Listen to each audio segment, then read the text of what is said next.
ಶ್ರೀ ಗುರವೇ ನಮಃ. ಶ್ರೀ ಗಣೇಶಾಯ ನಮಃ. ಶ್ರುತಿ ಸ್ಮೃತಿಪುರಾಣಾನಾಂ ಆಲಯಂ ಕರುಣಾಲಯಂ ನಮಾಮಿ ಭಗವತ್ಪಾದಶಂಕರಂ ಲೋಕಶಂಕರಂ. ಇವತ್ತಿನ ದಿನ ಶಂಕರಾಚಾರ್ಯರು ಇನ್ನೂ ನಾವು ಮಾಡುವಂತಹ ಅಪರಾಧಗಳನ್ನೇ ತಿಳಿಸಿ ಹೇಳ್ತಾ ಇದ್ದಾರೆ.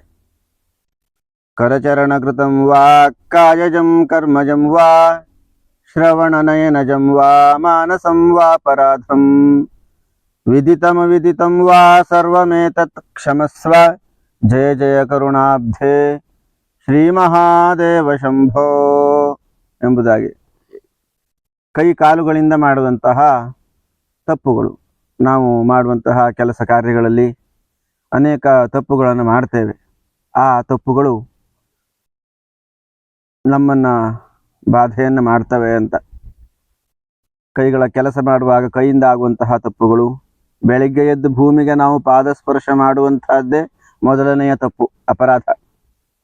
ಅದಕ್ಕೋಸ್ಕರವಾಗಿ ನಾವು ಭೂಮಿ ತಾಜಿಯನ್ನು ಮುಟ್ಟಿ ಆ ಸಮುದ್ರ ಬಸನೆ ದೇವಿ ಪರ್ವತ ಸ್ತನಮಂಡಲೆ ವಿಷ್ಣು ಪತ್ನಿ ನಮಸ್ತುಭ್ಯಂ ಪಾದಸ್ಪರ್ಶಂ ಕ್ಷಮಸ್ವಮೇ, ನಾನು ನಿನ್ನನ್ನು ತುಳಿತೇನೆದಮ್ಮ, ಆದ್ದರಿಂದ ನಾನು ಓಡಾಡುವಾಗ ದಿನವೆಲ್ಲ ಮಾಡ್ತೇನೆ, ನಿನ್ನನ್ನು ಮೆಟ್ಟಿ ಓಡಾಡಿ ಮಾಡುವಂತಹ ನನ್ನ ತಪ್ಪುಗಳನ್ನು ಕ್ಷಮಿಸು ಅಂತ ಹೇಳಿ ಭೂಮಿಯನ್ನು ನಮಸ್ಕಾರ ಮಾಡಿಯೇ ನಾವು ದಿನವನ್ನು ಆರಂಭ ಮಾಡ್ತೇವೆ. ಹಾಗೆ ನಾವು ಓಡಾಡುವಾಗ ಮಾಡುವಂತಹ ತಪ್ಪುಗಳು. ಕರಚರಣ ಕೃತಂ ವಾಕ್, ಮಾತಿನಿಂದ ಮಾಡುವಂತಹ ತಪ್ಪುಗಳು, ಅಪರಾಧಗಳು. ಕಷ್ಟ ಬಂದಾಗ ದೇವರನ್ನು ಬೈತೇವೆ ನಾವು.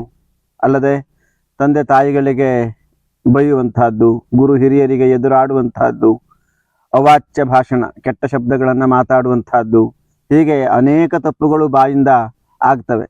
ಆಹಾರ ಸೇವನೆಯಲ್ಲಿ ಆಗುವಂತಹ ತಪ್ಪುಗಳು, ಕಾಮಚಾರ, ಕಾಮವಾದ, ಕಾಮಭಕ್ಷಣ, ಅಪೇಯ ಪಾನ, ಅಭೋಜ್ಯ ಭೋಜನ, ಪರ್ಯುಷಿತ, ಉಚ್ಚಿಷ್ಟ, ಮಲಿನ, ಇದೆಲ್ಲ ರೀತಿಯಾದಂತಹ ಭೋಜನದ ಅಪರಾಧಗಳನ್ನೆಲ್ಲವನ್ನ ಇಲ್ಲಿ ಹೇಳಿದ್ದಾರೆ.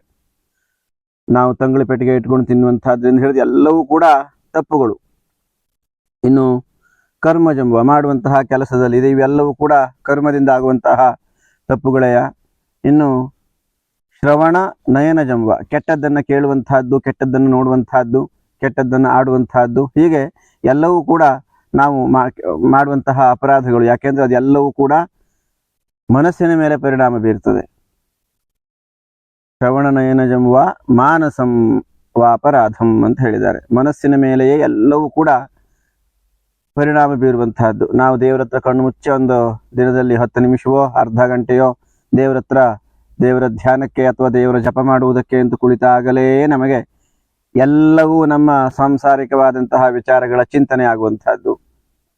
ಹಾಗೆ ನಾವು ಎಲ್ಲ ಕರ್ಮಗಳನ್ನು ತಪ್ಪು ಮಾಡಿದ್ದರ ಪರಿಣಾಮಗಳು ಆಗುವಂತಹದ್ದು ಮನಸ್ಸಿನ ಮೇಲೆ, ತನ್ಮೂಲಕವಾಗಿ ನಮ್ಮ ಕೆಲಸದ ಮೇಲೆ. ಈ ರೀತಿಯಾಗಿ ತಪ್ಪಿನ ಪರಿಣಾಮಗಳು ಉಂಟಾಗ್ತವಂತೆ. ಆ ರೀತಿಯಾಗಿ ಮಾಡಿದಂತಹ ಮಾನಸಂ ವಾಪರಾಧಂ, ಮನಸ್ಸಿನಲ್ಲಿ ಕೆಟ್ಟ ಯೋಚನೆಯನ್ನು ಮಾಡಬಾರ್ದು ಅಂತ. ವಿಹಿತಂ ಅವಿಹಿತಂ ವ, ಅದು ಸರಿಯಾದದ್ದಂತಹದ್ರ ಒಳ್ಳೆಯದನ್ನು ಮಾಡುವಾಗ ಆಗುವಂತಹ ತಪ್ಪುಗಳು, ಮಾಡಬಾರದನ್ನೇ ಆಗುವಂತಹ ತಪ್ಪುಗಳು. ಜ್ಞಾನತಃ ಅಜ್ಞಾನತಃ, ಗೊತ್ತಿದ್ದು ಗೊತ್ತಿಲ್ಲದೆ ಮಾಡುವಂತಹದ್ದು ಅಂತ. ವಿದಿತಂ, ತಿಳುವಳಿಕೆ ಇದ್ದು ಮಾಡುವಂತಹ ತಪ್ಪುಗಳು. ಅವಿದಿತಂ, ತಿಳುವಳಿಕೆ ಇಲ್ಲದೆ ಮಾಡುವಂತಹ ತಪ್ಪುಗಳು. ವಿಹಿತಂ, ಮಾಡಬೇಕಾದದ್ದನ್ನು ಮಾಡುವಾಗ ಆಗುವಂತಹ ತಪ್ಪುಗಳು, ಮಾಡಬಾರದ್ದನ್ನು ಮಾಡಿ ಆಗುವಂತಹ ತಪ್ಪುಗಳು. ಅದು ಮಹಾಪಾಪಗಳು ಅಂತ ಹೇಳಿಸ್ಕೊಳ್ತವೆ, ಮಹಾಪರಾಧ ಅಂತ. ಹೀಗೆ ಅನೇಕ ತಪ್ಪುಗಳನ್ನು ಮಾಡ್ತಾ ಬದುಕ್ತಾ ಇರುವಂತಹ ನನ್ನನ್ನ ನೀನು ಸರ್ವಂ ಏತತ್ ಕ್ಷಮಸ್ವ, ಎಲ್ಲವನ್ನು ನೀನು ಕ್ಷಮಿಸು ದೇವ. ಜಯ ಜಯ ಕರುಣಾಬ್ಧೇ ಶ್ರೀ ಮಹಾದೇವ ಶಂಭೋ, ಕರುಣಾ ಸಾಗರ ಭಗವಂತ. ಯಾಕೆಂದ್ರೆ ಜಗತ್ತಿನ ಉದ್ಧಾರಕ್ಕೆ ಈಶ್ವರನಷ್ಟು ಇನ್ಯಾರೂ ಮಾಡಲಿಲ್ಲ. ಜಗತ್ತಿನ ರಕ್ಷಣೆಗೋಸ್ಕರವಾಗಿ ಸಮುದ್ರ ಮಥನ ಕಾಲದಲ್ಲಿ ಅಮೃತವನ್ನ ಎಲ್ಲ ದೇವತೆಗಳು ಹಂಚಿ ಕುಡಿದ್ರೂ ಕೂಡ ಈಶ್ವರ ಕುಡಿದದ್ದು ವಿಷವನ್ನ. ಆದ್ರಿಂದ ಆತ ನೀಲಕಂಠ, ವಿಷಕಂಠ, ನಂಜುಂಡೇಶ್ವರ, ಹೀಗೆ ಅವನಿಗೆ ಅಭಿಧಾನಗಳು, ಹೆಸರುಗಳು ಪ್ರಾಪ್ತಿಯಾದದ್ದು. ಅಷ್ಟೇಯೋ ಅಲ್ಲ, ಇನ್ನು ದೇವಾಸುರ ಸಮರ ಕಾಲದಲ್ಲಿ ದೇವತೆಗಳ ರಕ್ಷಣೆ ಮಾಡಿದಂತಹದ್ದು.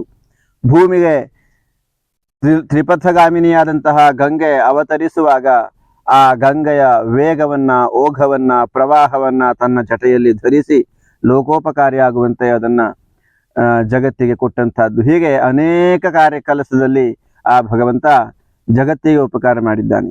ಅವನನ್ನ ಭೋಲೆನಾಥ ಅಂತ ಹೇಳ್ತಾರೆ. ಯಾಕೆ?